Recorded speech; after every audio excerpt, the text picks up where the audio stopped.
expliquer quelque chose. Il faut lui dire ça seulement. Je vais vous expliquer quelque chose. Ma chérie, ma fleur,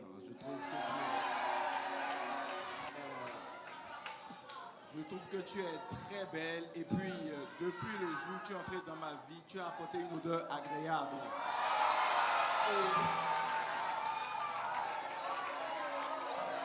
J'ai dit que tu me plais beaucoup. Tu me plais beaucoup. Tu me plais beaucoup. Et si c'était encore à refaire, je vais refaire. Un bisou.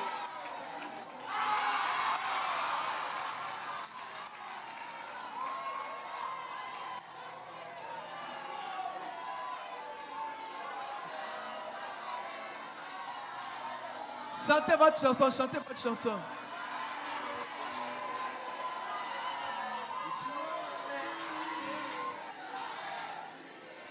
Il y a un cafouillage des célibataires. Jouez un peu, les célibataires vont chanter, leur chanson va avancer.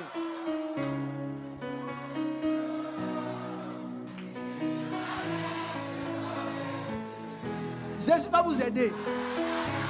Il va vous aider à vous marier un jour. Chantez seulement, chantez, ça va venir.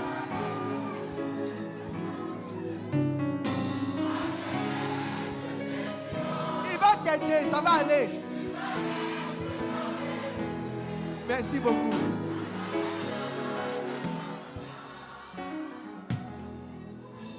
Ma soeur, viens.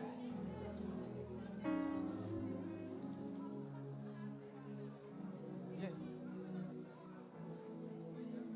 Mets-toi ici. Il a dit une chose à sa femme. Il dit sa femme est belle.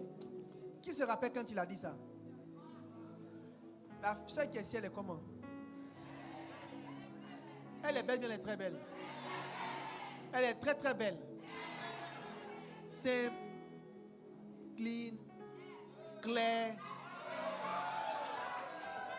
Quelqu'un devrait pouvoir se dire que c'est ma femme qui est là.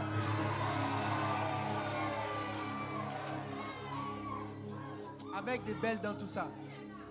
Elle est belle. Tu es belle, non? Voilà. Non, tu vas, mets-toi là. Mais je veux que tu fasses, tu te tournes un peu comme ça. Elle est belle. Elle aussi, elle est belle. C'est ta femme, non? Dis-lui.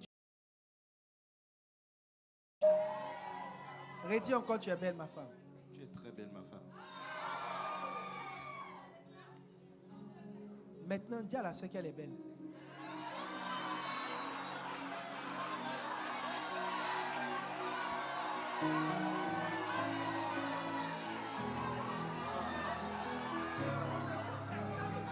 C'est bizarre. Mais est-ce que la soeur n'est pas belle? Pourquoi il ne peut pas lui dire qu'elle est belle? Est-ce que dire à une fille qu'elle est belle, c'est une mauvaise chose?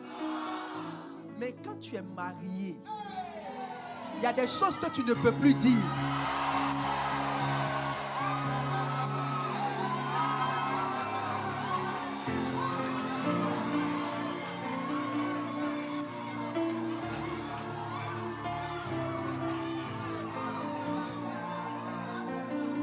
C'est la même chose. Quand Christ devient ton époux, ce n'est pas que... En fait, ce n'est plus une question de mauvais ou de bon. C'est une question de mariage. Dire à une fille qu'elle est belle, ce n'est pas mauvais. Mais dans la mesure où il est marié, ça devient mauvais. Quand tu te donnes à Christ, il y a des choses qui peuvent ne pas paraître mauvaises, mais dans la mesure où tu es pour Christ, tout ce qui est en dehors de Christ devient mauvais pour toi. De la musique et de certaines choses en dehors de Christ. Parce que tu as déjà dit à Christ, oui, j'accepte d'être ton épouse. Tu ne peux plus te balader puis te mélanger à certaines choses. Donc souvent, certains veulent expliquer que, au fait, mais c'est pas grave, au fait, tu n'as pas tort, ce n'est pas grave. Mais la vérité, c'est que nous, on est mariés. Et parce qu'on a donné tout ce qu'on est à Christ, Christ n'est plus à l'aise qu'en dehors de lui, il y a des choses qu'on puisse apprécier. Il ne s'agit pas d'aimer entre le mal et le bien. Il s'agit d'aimer entre deux choses bonnes. Entre deux belles femmes. Mais comme il a déjà dit qu'il aime cette belle femme, il ne peut plus se permettre de dire à une autre femme qui soit belle ou qui est belle qu'elle est belle. Parce qu'il a déjà fait une chose. Quand tu choisis Christ, il y a des choses même qui ne paraissent pas graves. Parce que tu as dit que tu es avec Christ. Avec toi, ça ne peut plus marcher. Tu vois? Et ça, ce n'est plus la sanctification. On appelle ça la consécration.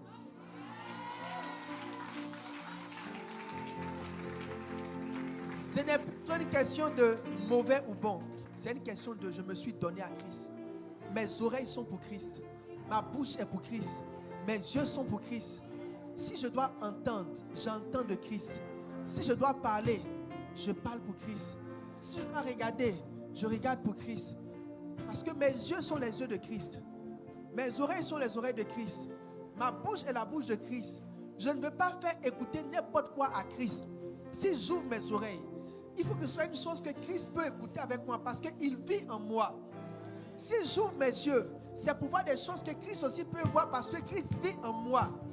La conscience de Christ vit en toi définit ce que tu peux voir, ce que tu peux entendre, ce que tu peux faire et ce que tu peux ne pas faire. C'est le résumé de ce que j'enseigne depuis.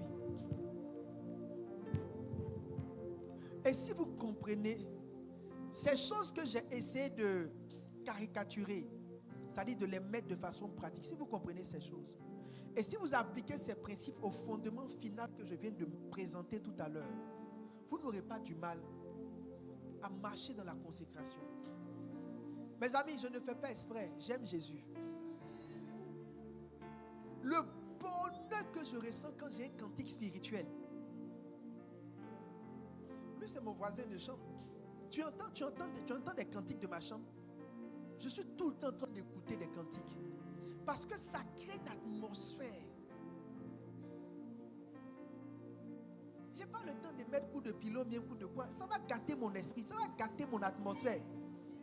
Est-ce que vous savez que les anges qui travaillent avec nous sont très sensibles? Beaucoup de personnes n'ont pas d'anges. Un jour, je priais, je disais, Seigneur, est-ce que les anges même existent? Est-ce que les anges vont dire chacun a son ange? Est-ce que ça existe? Si ça existe, donne-moi un signe. Je suis allé faire un songe. Je suis couché, j'ai fait un songe. Et j'ai vu un monsieur comme un vieux monsieur. Et il m'a dit, je suis ton ange. Et il m'a pris, on est à Abidjan. Il m'a envoyé dans une commune. Et il m'a dit, tu vois, dans les temps qui viennent, il y aura un attentat ici en Côte d'Ivoire. Les terroristes vont venir placer une bombe. Ils vont quitter ce quartier-là. Et ils vont aller mettre la bombe là-bas. Et que ces choses vont se réaliser. Mais je te montre ces choses pour te prouver que j'existe. Et ce qu'il m'a montré dans le songe, c'est passé comme ça s'est passé. Des gens ont établi leur base depuis à Bobo. Mais ils étaient venus du Mali. C'est là qu'ils ont fait leur dernier truc. Ils sont allés opérer à Bassam, tel que l'ange m'a montré. Et il y a eu un attentat en Côte d'Ivoire. Il y a eu plus de 100 morts. Mais les gens ont déclaré 4 morts. Et c'est les djihadistes, quand ils ont explosé, ils ont fui, ils sont retournés soit au Mali ou dans les pays d'à côté. Ce qu'il m'a montré, c'est fait tel qu'il m'a montré. Ils existent. Donc quand je marche, par exemple, quand j'exerce le ministère, j'exerce le ministère par l'esprit. La Bible dit que le Saint-Esprit nous donne des anges qui travaillent avec nous. Donc quand j'exerce le ministère, par exemple, si je prêche, que vous commencez à voir beaucoup que les gens tombent pendant que je prêche, cela est venu lorsque j'étais en retraite. J'étais à une retraite et Dieu a ouvert mes yeux. Et j'étais là et Dieu m'a dit, je vais te donner un ange. Il s'appelle l'ange de ma présence. Que quand tu seras en train d'enseigner, à un moment donné, il va venir. Toutefois que tu enseignes, il va venir. Et il m'a dit, à partir de maintenant, quand tu vas enseigner, tu ne vas plus faire lever les gens et puis dire fermer les yeux, lever les mains. Il m'a dit, pendant que tu seras en train d'enseigner, je vais rentrer dans tes enseignements pour engendrer des manifestations. C'est pourquoi quand j'enseigne, je n'ai pas besoin qu'on prie pour qu'il y ait des manifestations. Je peux être en train d'enseigner. Et quand je dis je vois quelque chose, au fait j'ai vu l'ange. Généralement quand il est là, hier par exemple quand je venais, je savais qu'il était là.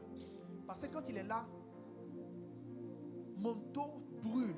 C'est pourquoi la dernière fois le mardi quand je parlais, quand je suis entré, j'ai dit je sens quelque chose dans mon dos. C'est sa présence. Ils ne viennent pas seulement quand on prêche, ils sont avec nous tous les jours. C'est pourquoi si tu te lèves tout à l'heure pour vouloir me faire du mal, tu ne pourras pas. Si quelqu'un se lève avec une arme, il ne pourra pas. Tu as tremblé comme ça. Et puis tu as tombé.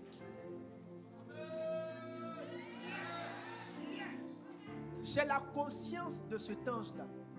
Donc je me dis qu'il y a des choses que je ne peux pas faire parce que les anges s'affectent et s'attristent aussi par les attitudes que nous avons.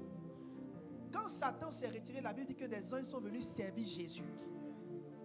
Quand il était à Gethsemane, il a expliqué.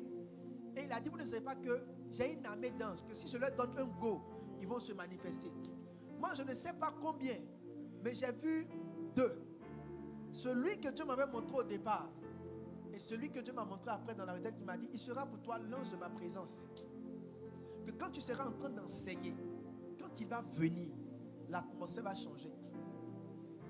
Et quand il arrive vraiment, mes amis, peu importe ce que je suis en train de dire, même si on est en train de rire, on rit, mais le temps que tu vas ouvrir tes yeux, toute la salle est mélangée.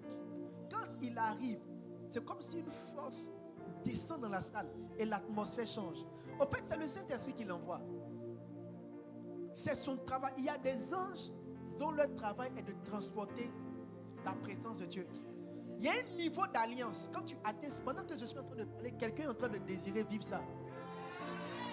Et tu vois, c'est l'ange qui me dit ça. Et il m'explique qu'il va commencer à leur donner une petite portion.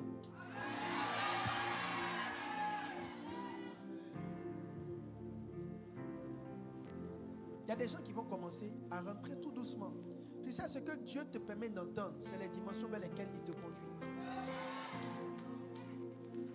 Et les gens qui vont commencer à vivre ça, vous allez commencer à sentir quelque chose va commencer à arriver. Vous allez commencer à sentir. On ne force pas. Hein. Quand il descend, quand il arrive, c'est comme si quelque chose rentre et se relâche dans l'atmosphère. Bishop, je t'ai dit tout à l'heure, je ne sais plus prêcher en dehors de la présence de Dieu. Il y a des choses quand tu goûtes, tu ne peux plus faire autre chose. Je n'ai pas envie de venir dire Jésus est vivant. Non, ça dit quand tu parles à un moment donné, même le plus incrédule sent son esprit que quelque chose est rentré dans l'atmosphère.